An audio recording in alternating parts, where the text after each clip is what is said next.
Good afternoon, ladies and gentlemen. Welcome to this session on nearshoring. My name is René Buck. I'm CEO of BCI Global, and on behalf of CTP, a warm welcome to this topic of nearshoring. And shoring is something which has become a hot term the last couple of years. We have offshoring, onshoring, nearshoring, ally shoring, friend shoring. So if you go back home and said, I heard a lot about shoring, then you're always in the good spot. Now, what we want to do today is, I was asked to give a presentation on what are the drivers behind nearshoring, so it's a little bit educational, but I will try to keep it short. Then I will ask Dirk Sosef. Dirk is Head of Strategy and Research at CTP, about his comments on what he see happening in the market. Then we have two companies talking about their experiences. You see them here already, Ondřej and Novotný from Honeywell, and we have as last speaker Marc, Adrion from Vitesco. And after that we have a panel where also Remon Vos will participate, and that all is scheduled for 60 minutes. Okay, so here we go. Let's go first to an overview on the presentation. Here we go. A quick look into what are the supply chain disruptions. We are talking about decentralization, because we talk a lot about reshoring, but decentralization is a better term actually, and some conclusions. Just to give you some background on myself, I'm founder and CEO of BCI Global. We advise every day with our offices around the world, companies on their supply chain development and location choices, for a variety of companies in all geographies of the world, in an independent manner to make them the business case. And certainly if you talk about nearshoring, hey, should we set up or expand in China or in Europe or in North America, that's what we do on a day-to-day basis. And here are a couple of our clients we work for. And it's actually an interesting topic, nearshoring, because also for real estate developers and investors it's important to know, hey, is this a new target group, yes or no? Let's take a look into supply chain disruptions. And you have to think about, and a lot of you are coming from the real estate industry, but if you are vice president supply chain of a company, you have a lot of disruptions to take care of. And you see them already. It was not only COVID-19, we had shortages of certain supplies, we had that ship in the Suez Canal, we have a lot of energy disruptions obviously today. So all these changing circumstances, it's not good enough anymore to have a fire brigade or a business continuity plan.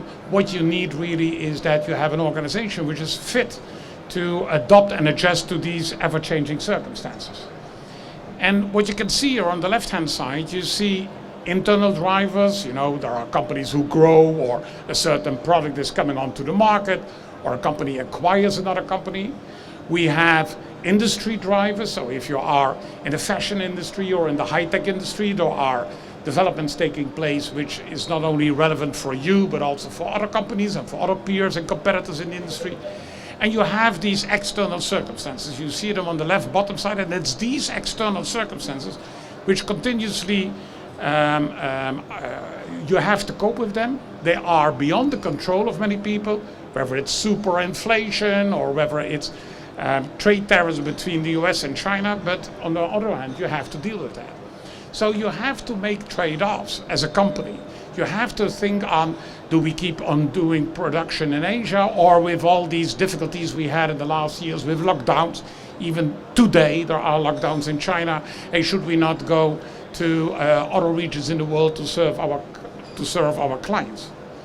And if you, based on a survey among business leaders, what you see as main obstacles, you can see here that shortage of supplies, transport capacity and reliability, and obviously also labor are very important hurdles, very important points on the agenda of supply chain leaders.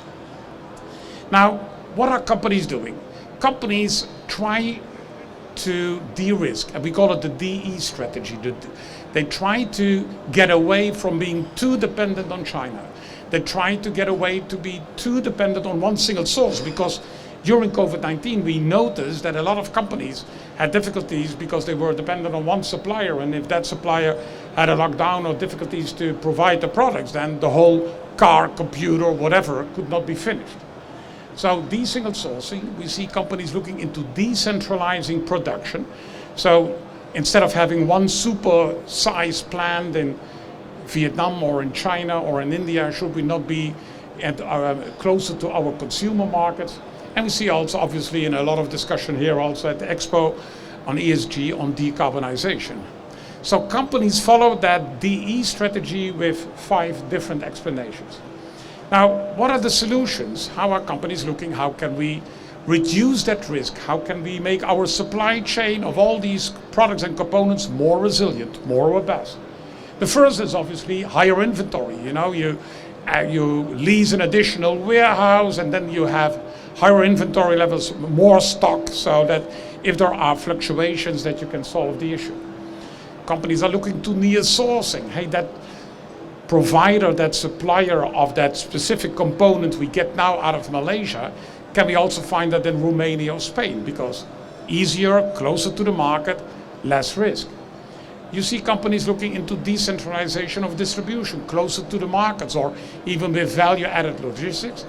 And the last one is more decentralization of production. So really covering the whole world with a variety of plants. Now, it looks like that if you think to all the disruptions we had in the last years, it looks like obvious, hey, we just have to do it. There are good reasons to do it. We can reduce the sourcing risk. There are actually also new manufacturing technologies which make it possible for companies to produce in the more expensive areas in the world, like certain states in the US or here in Europe. But with new technologies, you can still reach economies of scale. You can reduce all these risks, what you can see here, whether it's pandemic risk or trade barrier risk.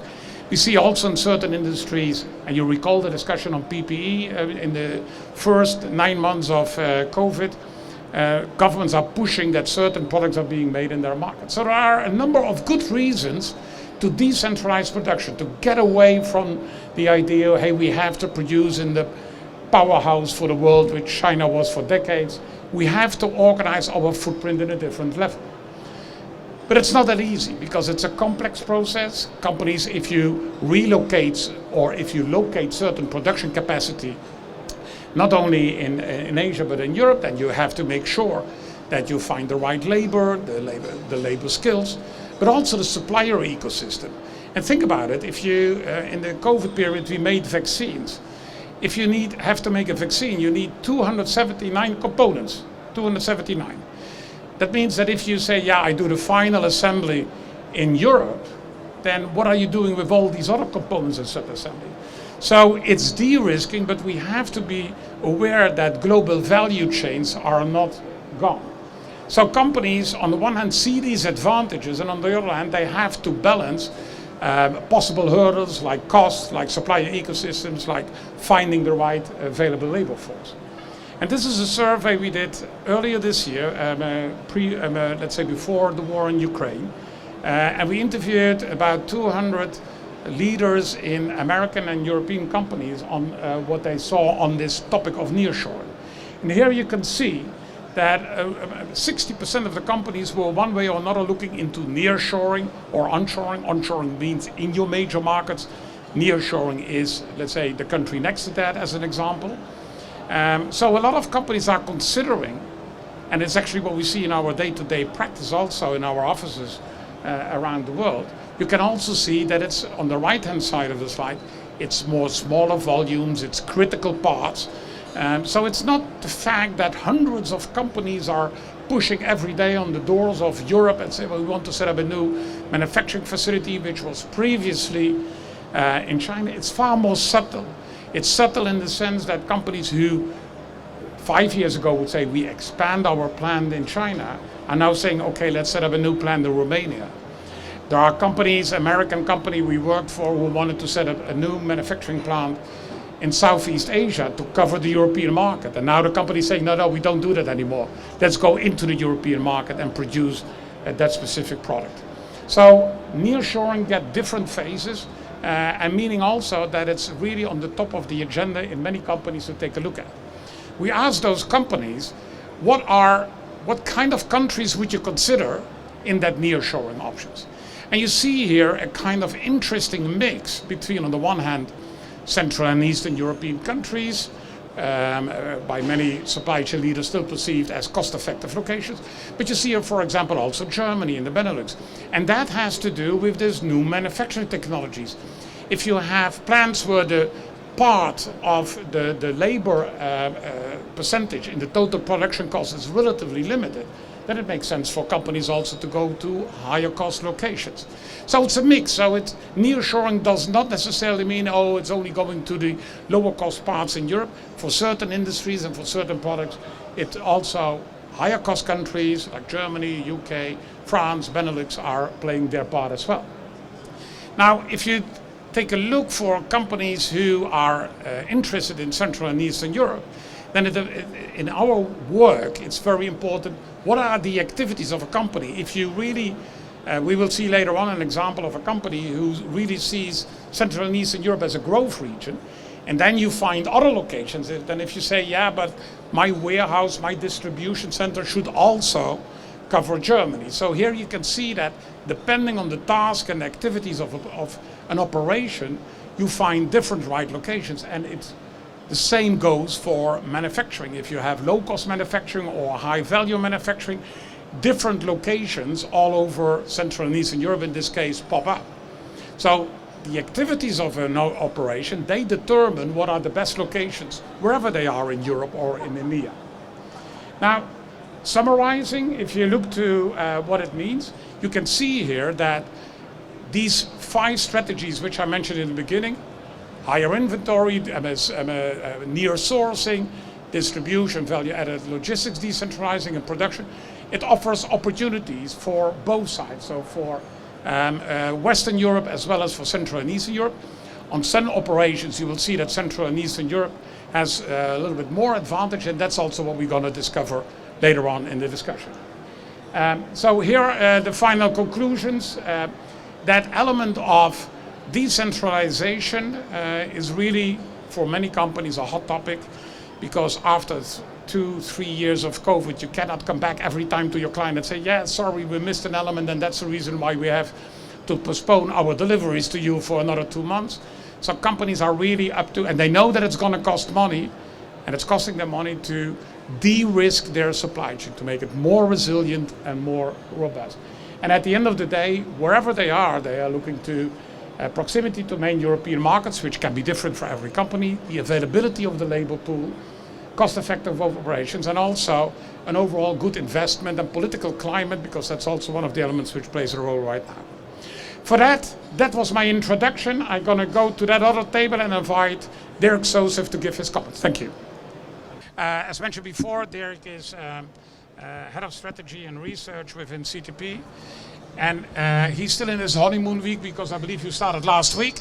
But you will see that based on his credentials working for other people in the real estate industry, he has an opinion on nearly every topic, and also on nearshoring. So let me first ask Dirk, if you look to, I talked about nearshoring, and that is an element which is also important for the logistics real estate industry. Do you see that also, or do we exaggerate the impact of what nearshoring could mean for the logistics real estate? Yeah, thanks René. And by the way, I didn't start last week. It's my second day today. Oh, your second day, yeah. Okay. But the good news is I changed the company, so I need to learn a lot about, let's say, the whole new portfolio and everything, but markets don't change and market trends don't change, so I hope I can add value here. So getting back to your question, overall, indeed, nearshoring is an emerging trend. It's becoming a much more important trend, given all the turmoil in the market. But what's really important when I think about the overall industrial and logistics market is that there are multiple drivers in the market. We all know about e-commerce. That remains. Consumers are sticky. Online penetration levels continue to rise at various speeds across different markets. We're going to see overall consumption.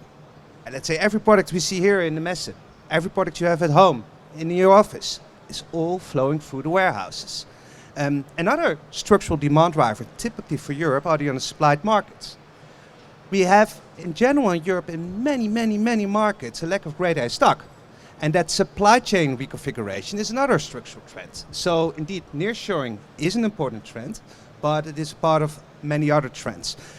Going back to nearshoring, for me, that falls in a little bit in the bucket, what you mentioned as well, of creating supply chain resiliency and reliability. And as you mentioned as well, I think there in that bucket you can think about higher inventories, which is a direct impact on, let's say, demand, because people need to store more goods. Sure.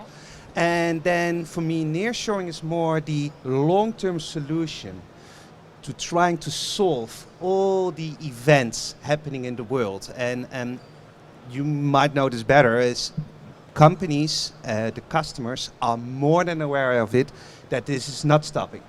We continue to see events in the world in the next years to come, so they need to solve this puzzle. But I agree with you that if you say it's longer term, because it's also a far more heavier operation to decentralize distribution and production.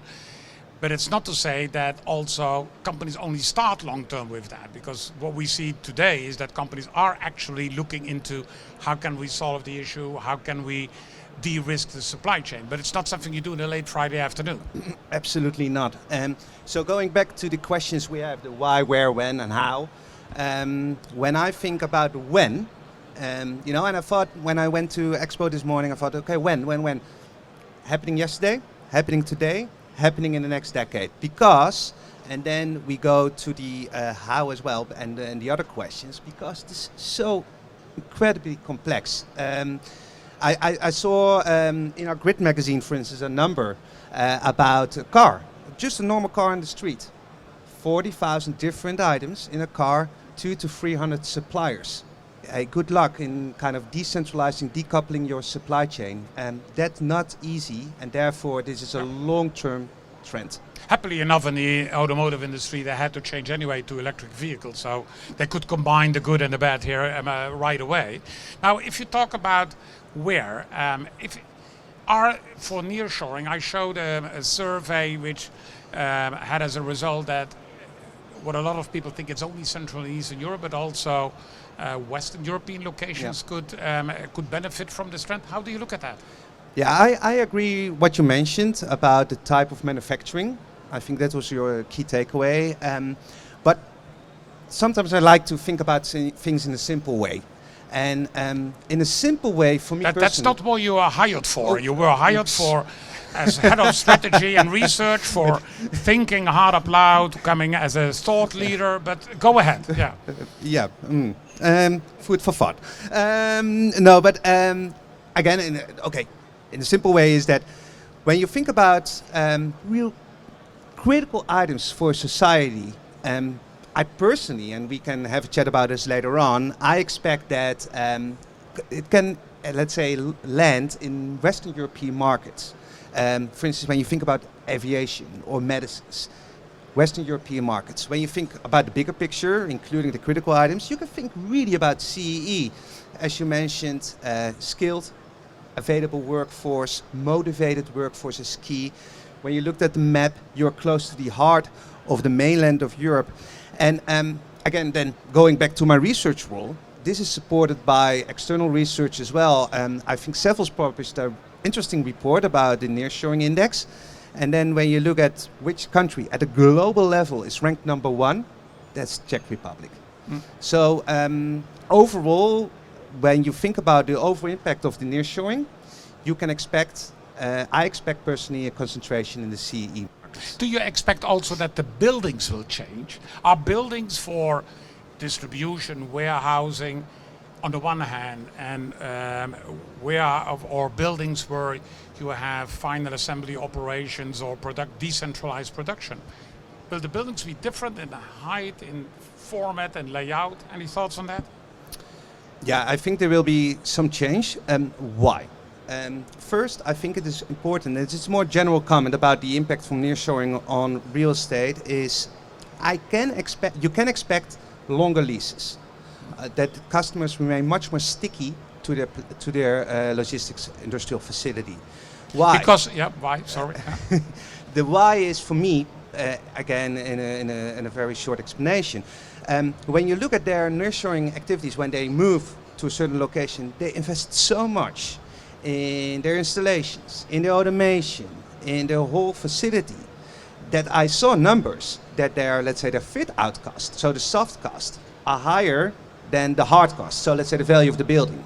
Now, and I personally expect, there's not a lot of proof in the market yet, but I personally expect when your ratio of the soft cost is higher than the value of the building, you don't move after 5 years, because that's so capital intensive.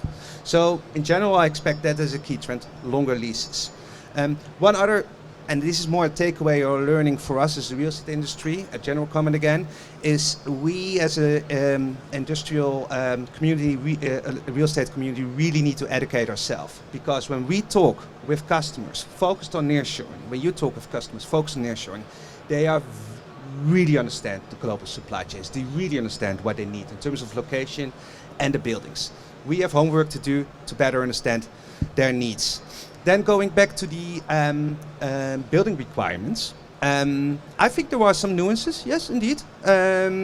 First and foremost, I think it's key about labor amenities. So really developing, we as an investor developer need to develop well-equipped buildings which create a nice place to work for the customer employees. Is that also a necessity to find enough workforce? Because in many European regions, as well as in the US, by the way, we have shortage of labor, skilled or unskilled. Is that a solution to that? Or part of the solution? Yeah, it should be part of the solution. Something we as a real estate industry can alleviate those pain points. Absolutely. It's not only happening for nearshoring, but it's overall. And when you, as a real estate investor developer, can create a better place to work, and the customer employees stay longer with the company, so the turnover rates go down, it's easier to attract, that has a massive impact on the productivity of the logistics So facility. the building can also help you to become the employer of choice in a competitive market. Yeah. Don't underestimate, of course, salary. Yeah. When you can earn a lot more with your neighbor, of course, you know, but I think where we have a responsibility is to create those best places to work. So you can think about amenities like what you see now much more, particularly in logistics parks, is outdoor gyms, well-equipped social rooms, a kind of park environment. So that's really something we as a real estate industry really need to focus much more on and look, let's say, not only on the four walls of the roof, no, the traditional landlord, but really look at, okay, what are your pain points? How can we help you with that? And actually, you don't CTP that well because you're only 48 hours in service. I know CTP already for a number of years, and they have at various parks, they develop all over Europe what they call clubhouses, Yep. where a number of these amenities and facilities are available to make it more than just a place to work, but also that other activities can be performed. Okay, we leave it here. Ladies and gentlemen, round of applause for Dirk, please. Thank you. And then I'm going to ask Ondřej Novotný to the main chair. Ondřej, good morning. Good afternoon. Good afternoon to you and to everybody. I'm going to see here because we had a couple of slides on, but they will show up in a minute on Honeywell. Because Honeywell is a huge firm. You can see here already the figures. They are in aerospace and building technologies, performance materials, safety and productivity solutions, $34 billion, 100,000 people, 210 manufacturing plants. Yeah, that's all the facts. You know? Yeah, that we don't discuss that, right? We agree on that. And Ondřej is a real estate director, and we particularly wanted to talk with you about the facilities you have in Brno in the Czech Republic.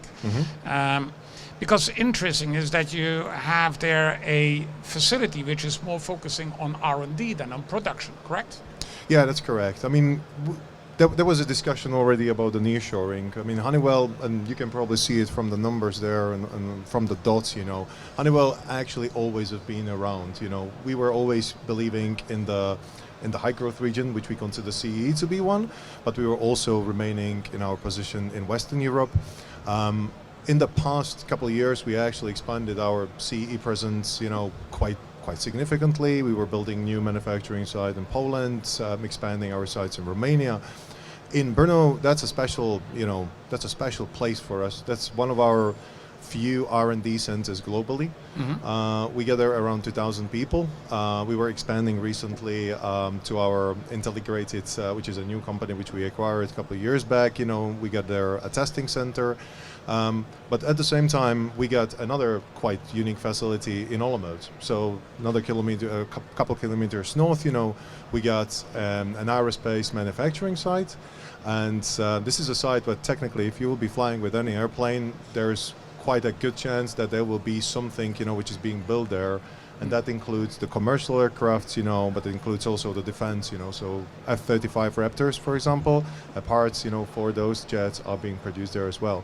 So we believe a really lot, in CEE, and we see it as one of our places, to go to. But you called it the high growth regions, and is it now high growth because you expect more revenues from that area, more businesses hiring or buying Honeywell equipment? Or is it a high growth region in terms of personnel because due to nearshoring activities, you have more people there? I would say actually it's both. And I ask the technician also to put up the second slide because my clicker is not 100% working. Yeah, go ahead. I think it is both actually. We of course consider it more as a revenue generating, region, the same way as we're, looking at LATAM from the same perspective or Meta. But I would say that for CEE, and I was kind of demonstrating it with our expansions that we were doing, it's also growth region from a real estate perspective, So no doubt, that there is, especially in the couple past years, and all the big corporates going to be the similar, we were going through optimization. All the companies are, we're trying to reduce the footprint. After the labor cost, it's the second biggest, So we're trying to push, there on keeping the cost as low as possible, but at the same time investing. But does that mean, for example, that when you set up your plant in Poland, that the location in Europe had to compete with locations in Mexico or India, or it's not that decentralized? No. That was actually quite a good example of the nearshoring, because the setup there was for our integrated company, which is number one in America. It is a conveyor belt producer.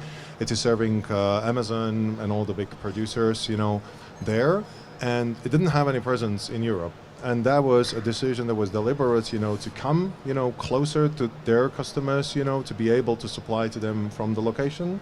And we were looking always on the whole Europe as a starting point. That's where, maybe we can be going back to your slides, thinking about where to go to. At the front, it's always looking at, okay, it's going to be in the EMEA, but the question is, are we focused more on the western part where maybe our customers are more present, or are we looking for the eastern part of the Europe? But you set up your facility in Brno 12 years ago, and 12 years ago, Czech was the country with available workforce, not too expensive, low turnover rates, close to Western European markets. Are all these arguments still valid today in your day-to-day operations? Can you still find the right workforce, certainly in R&D, which is even more contested type of personnel? Yeah. So are these great arguments from 12 years ago still valid today? The market has become much more challenging. It's obvious. You can see it, on the unemployment rates, which are in the CEE very low. That's great for CEE. That's great for employees. It's not so great for the companies.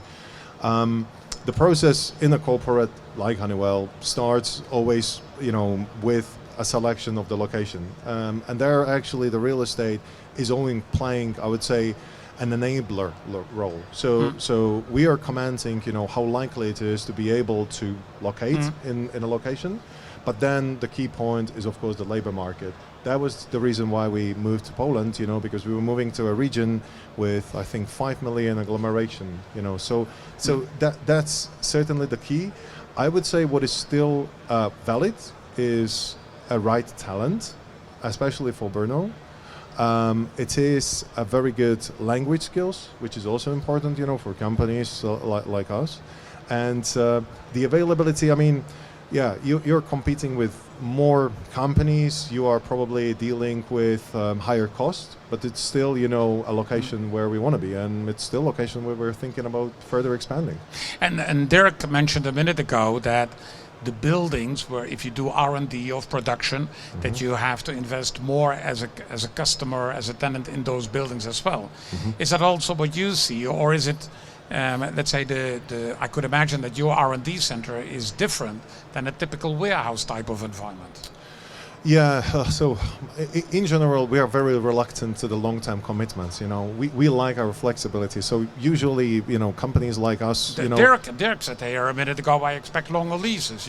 That's not what you prefer as a client. No. We want to have a cake and eat it too. So we would like to have a flexibility and at the same time option to stay there for 20 years. So that's unfortunate for the landlords. I'm very often getting a question, you need to make your mind, We got our mind, we want to have a really short term, want to have which we can prolong for 15 years. The best of both worlds against low cost, is that correct? Exactly. Okay. But, no, you're right. I mean, all the big companies understand, that if they're making these moves, they need to commit themselves, for a certain period, So certainly, for the starting investment part, there is an long-term commitment that is being part of that. And we saw on the previous slide that you had that Honeywell is also very strong in Germany. But my last question for now on Central and Eastern Europe, what would you see as the main hurdle to exploit the opportunities Central and Eastern Europe has? What is the main challenge you would like to give to the audience and say, well, Central and Eastern Europe has a lot to offer, but... I would say at the moment it is probably the lack of available labor source. It is really competing market. But the second point, just from the helicopter perspective, it's a scattered market. You're talking about very small markets which are very different.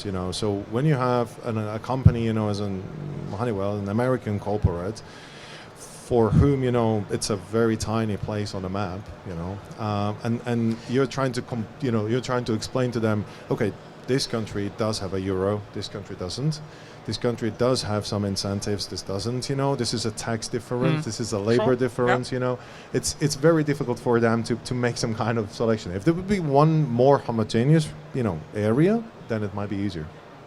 Yeah, let's say there are some politicians in Moscow who try to make it one market, but that's probably not what you mean, right? Yeah, no.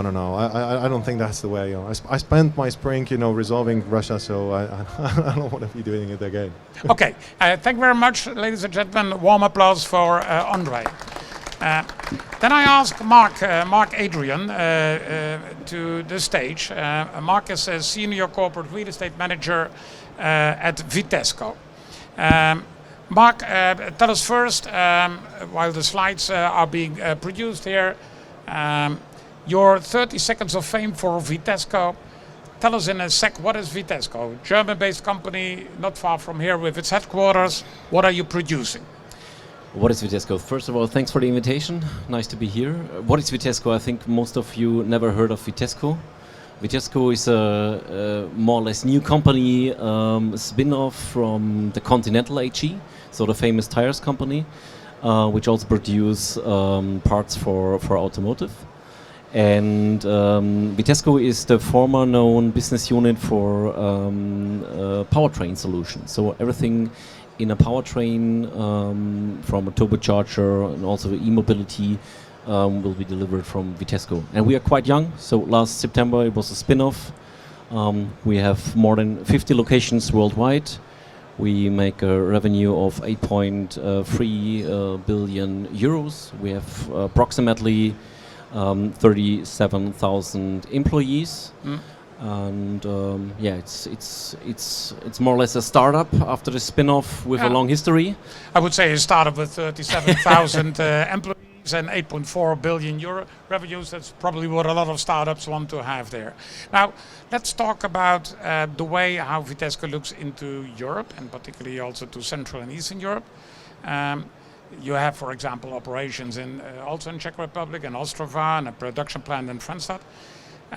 That idea of, hey, is Central and Eastern Europe still interesting? The question I posed a minute ago to Ondřej. How do you look at that? Yeah, first of all, our headquarters, as said, and the main business is in Germany, still in Germany. So 27% of all our employees are located in Germany. Central Eastern Europe means for us, especially Czech Republic and Romania, also a little bit Hungary, contains 23% of all employees. Central Eastern Europe is very important for us. Yeah, we have a long history there, and we want to grow there. We are growing there. Especially last year, we also growed in the CTP park in Ostrava. We doubled the size for R&D space there. Of course, Central Eastern Europe is a very important market for Vitesco. Now, the topic of this session is on nearshoring. How does that play a role within Vitesco? We can see here on the right-hand side of the screen that you have a number of operations in Asia. Is this a hot topic in the discussion within the company? Should we do more or less? Now, we know all that Asia, particularly for electric vehicles, is a very important market. Can you comment on that? Yes, for sure. China is, especially China, also South Korea is a very important market also for Vitesco. The latest news, we got a 2 billion order intake from Hyundai, so that's why we have to expand our plant in South Korea. Asia is a very important market for us, absolutely. But also Central Eastern Europe is very important, and if we come back to Nearshow or Re-show, if you check the news, you will find headlines or news that Vitesco will shut down production in Germany, unfortunately, and we bring them to Eastern Europe. Yeah, we expand in Romania, we expand in Czech Republic, we will probably expand in Hungary. So this is a big topic for us, and it's not only focusing on China or on Asia, it's also focusing on Central Eastern Europe. And it's also focusing with the new developments of COVID and other things on going to probably Mexico or expanding in the US. And I asked Ondřej the question, hey, what do you see as main hurdle now for Central and Eastern Europe? Let's take the positive view. What do you see as main opportunities for Central and Eastern Europe to play an important role in the manufacturing and distribution footprint of Vitesco? Of course, I think it's always the same reasons. It's labor, it's talents. We get great talents. If you say it's the same reason, it's like that the work I and my team do every day is boring, and that's not true. It's not true. Or you do simply a good work. Yeah. A good job. No, we are an automotive supplier, so for us it's also important being close to the OEMs, close to the car producers. And plants, and that's why Central Eastern Europe will always be a main goal to be there, because all the OEMs are there. It's energy prices is a big deal. Okay, now it's getting a little bit crazy right now. Since beginning of the year, it's close to our headquarters, close to our R&D heart in Regensburg. Because your headquarters are here in Regensburg. Yeah, it's 1 hour to go from here. Yes. That's also very important. It's the same time zone. I think this is also a very important thing, and the culture aspect. Yeah, if you deal with India, it works, but it's more challenging, for example, from a cultural perspective than dealing with colleagues in Romania or in the Czech Republic. Now, as a general comment, Vitesco, certainly also with your history, has to transform from internal combustion engines to more electric vehicles. What kind of ride is that? Challenging one. I think we are on a good track, especially through COVID and all those incentive programs by the European Union and also several countries. We really got a booster for the electrification business. So far we do 10 to 15% of our revenue with electrification parts. In 2030 we expect it will be 70%. So we transform from a standard, old-fashioned, dirty automotive supplier to a e-mobility supplier in all stages. And with a growing market worldwide. Absolutely, with a growing market, yeah. Okay, thank you very much, ladies and gentlemen. A round of applause for Marc here. And do you see is Central and Eastern Europe, can people consider that as one location, or if you talk a lot with your tenants, you see companies choosing for different countries and regions for different reasons. Can you elaborate on the differences between what we call as a whole the Central and Eastern European region? Yeah, that's a difficult one. I will try to, from my impression, from being in the region for 25 years, and from talking to my clients and working with different governments. But there's a lot of change, definitely. So first of all, it is also about how well people know the region. And that's what also Ondřej said when he explains to his American colleagues. There's a bit of work to do here and there, maybe. But on the other hand, if they once start in Brno, in the Czech Republic, and they're happy, they're likely, and it's easy for them to continue, develop, and do a second phase. So to answer your question, first of all, it's the countries like Czech and Poland, which border Germany, for example, is very attractive if you ship into Western Europe. Over road, I would think. It's very short distance. It's good. But in the meantime, I must say also that over the past 20 years, all of the road network in Central Europe has developed a lot. So it's also fine to drive into Hungary, and it's also easy to get to East Slovakia, which for a long time, I think Košice, Prešov, was pretty much no-go because you couldn't get there, or it was difficult to get in and out. So there's different characteristics if you look at different markets. If you look all the way east to Romania, to Bucharest, some of our clients see Bucharest not as the end of Europe, but they see Bucharest as a location from where they can easily access Turkey. And then within a half a day drive, they are in Istanbul. So then suddenly it turns into a completely different location with different catchment areas. That's also because of infrastructure. And then of course, you have here and there Eurozone and Slovakia, for example, which have benefits. On the other hand, I had a discussion just a while ago.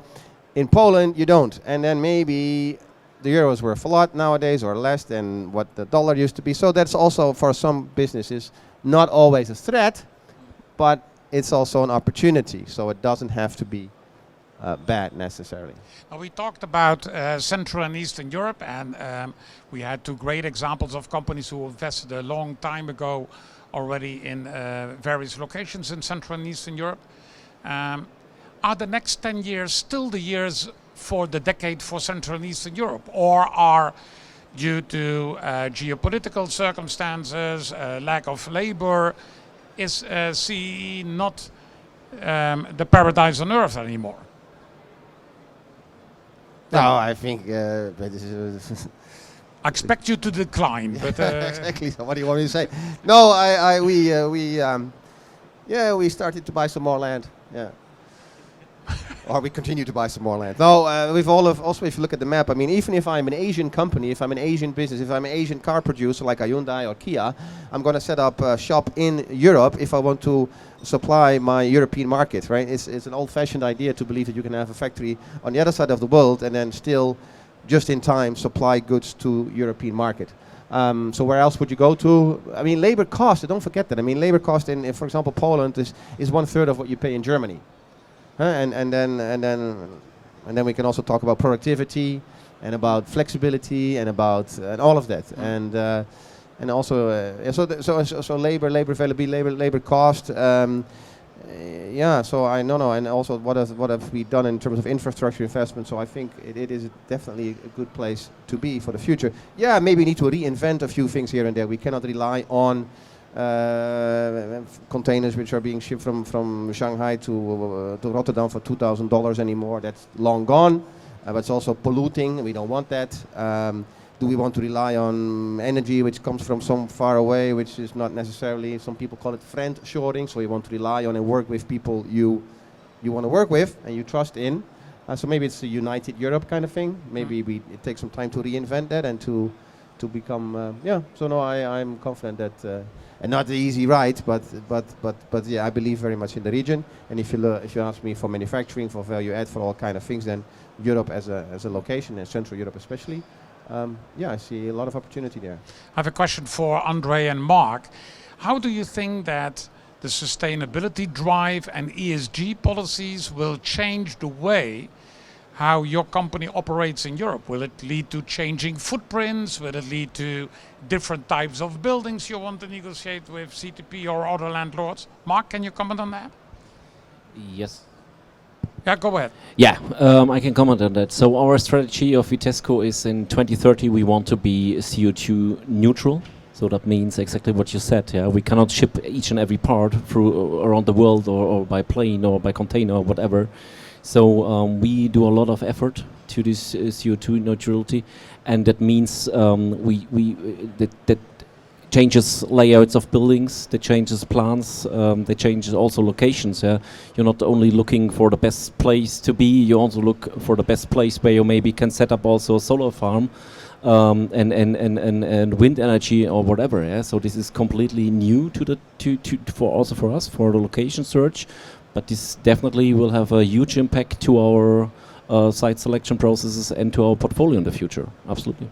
Ondřej, can you comment on that? And I think also one of the things we saw in the last year is that 7 years ago it was like sustainability and ESG was something for the pre-phase in the annual report of a CEO making a good show, but in the workflow nobody noticed. But now we see that in the day-to-day operations, and I guess also in yours, that ESG and what it's demanding from locations and building, it's really becoming imperative. Yeah, okay, so I will probably disappoint you. You know, for us, it's actually ESG, not something which is trendy and sexy, you know. It's something that we're dealing with from a business perspective for the past 20 years. So actually, you know, the core of the Honeywell's industry is now moving towards ESG, whether it is biofuels, whether it is, you know, building technologies which are connecting it and trying to save energy and so on and so on. So sustainability and energy efficiency is actually, you know, a majority of our production.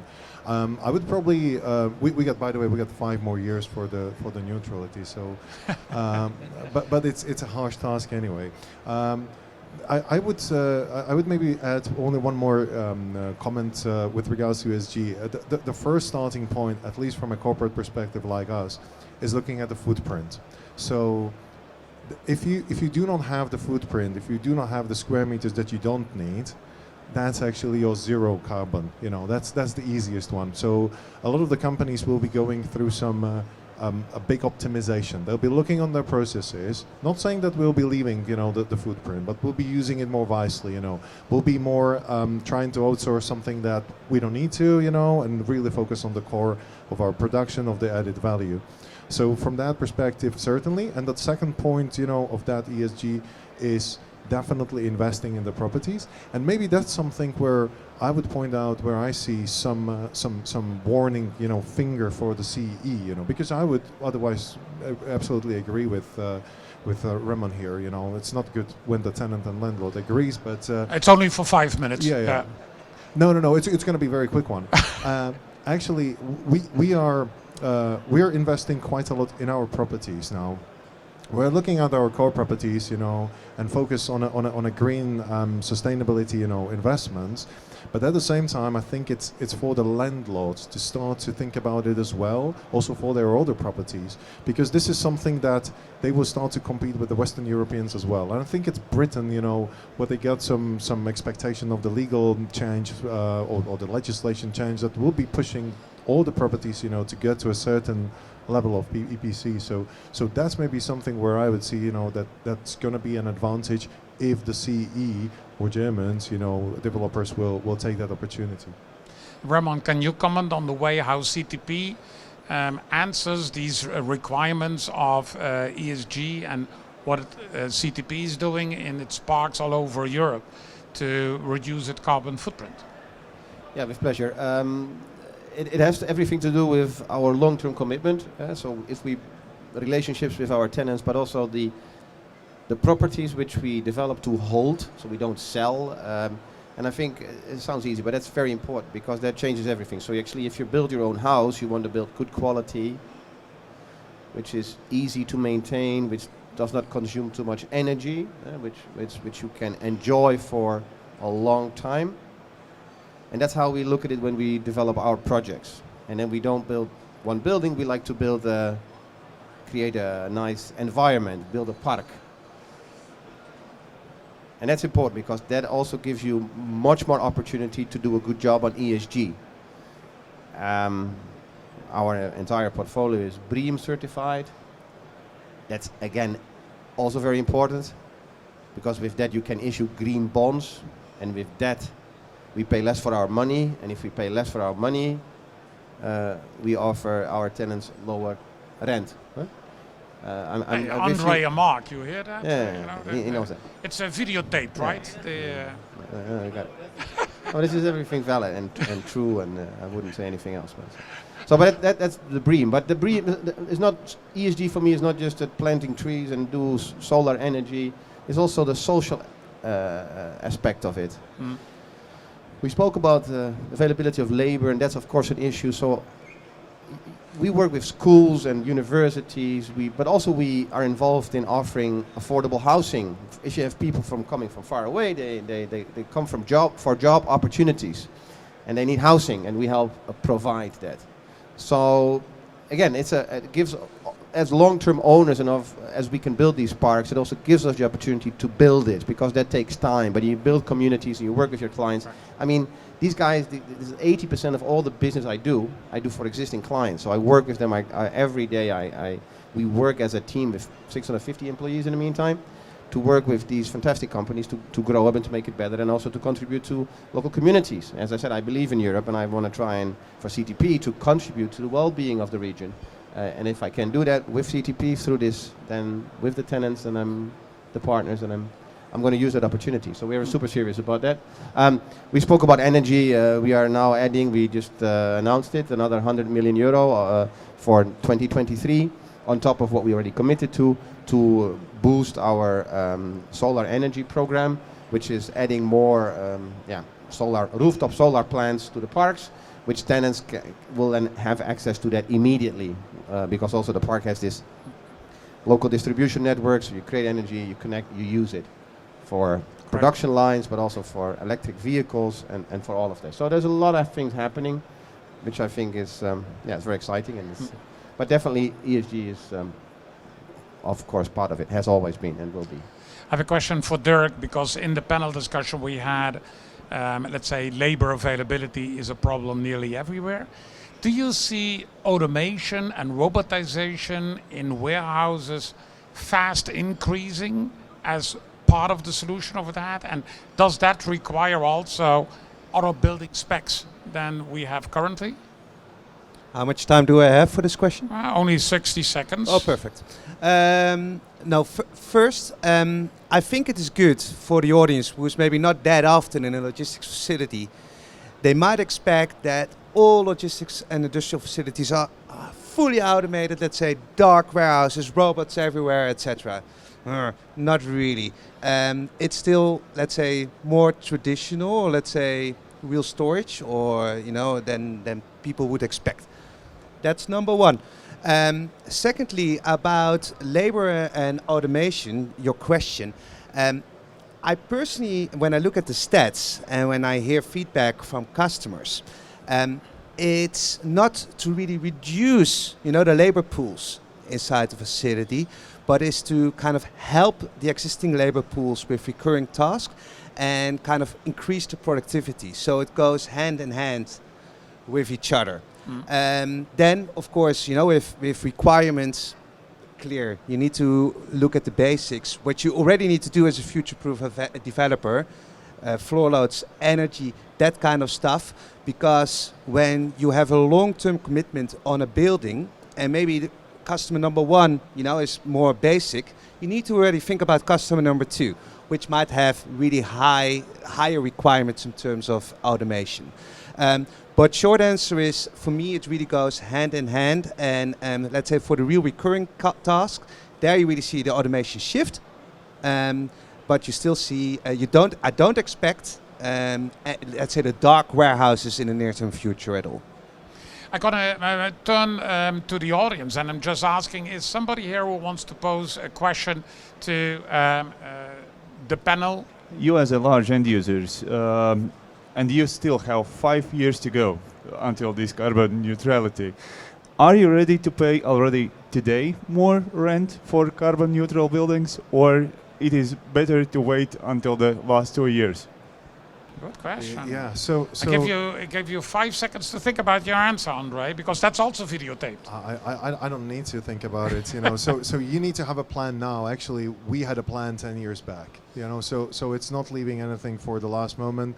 It's actually a gradual process for those 35 years to get there, because it needs a lot of time. Second, are we ready to pay more? I would say no. I think that's going to be the challenge for the landlords, where you will be expecting, that the properties will be becoming up to the standard, which will become a normal on the market. And that's going to be including, that ESG parameters. So very often, I think it will be pushing the landlords to be able to get to that level, to be competitive. Of course, there will be a portion where, all the companies like us, will look at, the statistics, the financials and everything, and then there's going to be an ESG element that we will consider as well. But at the moment, and this is what I heard from some of my peers from the big corporates, they're not really ready to pay the premium for that, So that's going to be the challenge for the landlords, of course. How deep are your pockets? Seems they are a little bit deeper. Yes and no. So we for sure we don't like to pay more, but we understood that sometimes we have to pay more. Yeah, but we get something back, and that's the important thing. For example, currently we are building or asked a landlord, a developer to build us our new headquarter in Regensburg, and it's a fully CO2 neutral building. Yeah, we have no gas, no oil, and of course, he started building with a normal concept of heating. And then he came to us during the discussion and said, okay, I have an idea. And then we discussed the idea. And now we have a ice cooling system and whatever, heating by ice and cooling by ice. It sounds nice. We hope it's working. We move in end of the year. And of course, at the end, we pay more rent, but we save extra and service costs and costs for heating. So it's taking and winning together. We don't want to pay more only because there's a label on it or there's a certification. But if there's a benefit for a company, definitely yes. And I want to add one comment, which is getting more important since 2-3 years. If it comes to site selection processes, especially on production or on offices, the weighting of CO2 neutrality or those points are more important than in the past. Yeah. So this is getting more important. It's get more weight in the scoring at the end than it was in 2 or 3 years ago. So colleagues now ask for certifications or what can we do, or solar panels and all those things. 3 or 4 years ago, nobody from the operational business asked those questions. So it's getting more important.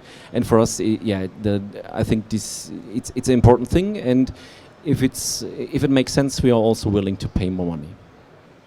That's actually. I would maybe add just one thing, because you made a good comment.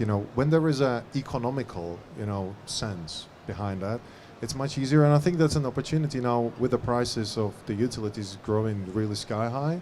That's an opportunity where the investment actually makes sense, even from a financial perspective. Okay, it's an accelerator, that's what you mean. Okay, ladies and gentlemen, we have come to the end of the session. First of all, thank you very much on behalf of CTP for attending here, and hopefully also after the closing of the session, enjoy the hospitality here at the booth of CTP. And finalizing, please, a big round of applause for Dirk, Ondřej, Marc and Remon.